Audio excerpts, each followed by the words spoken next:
তৃণমূল কংগ্রেস ফের পশ্চিমবঙ্গের শাসন ক্ষমতা পেলে শিল্পায়নের ভবিষ্যৎ অন্ধকার কটাক্ষ করেছেন বিজেপি রাজ্য সভাপতি শ্রমিক ভট্টাচার্য।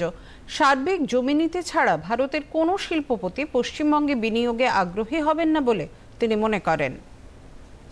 একটা কম্প্রিহেন্সিভ ল্যান্ড পলিসি ছাড়া ভারতবর্ষের কোনো শিল্পপতি পশ্চিমবঙ্গে বিনিয়োগ করতে আসবেন না।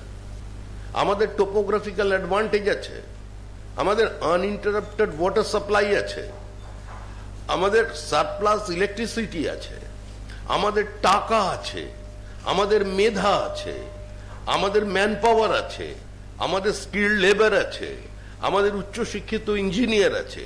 কিন্তু তারপরেও পশ্চিমবঙ্গে কোনো ভারী শিল্প সম্ভাবনা অদূর ভবিষ্যতে মানুষ দেখতে পাচ্ছেন না।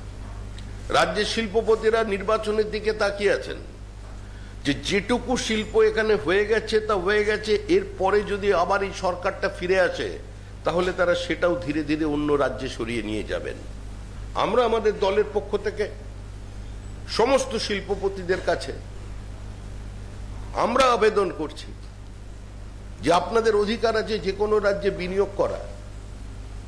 আপনারা আপনাদের পছন্দ মতো রাজ্যে বিনিয়োগ করতে পারেন আপনার মুনাফার জন্য, আপনার উৎপাদনের সুবিধার জন্য, কিন্তু দয়া করে 1 বছর অপেক্ষা করুন।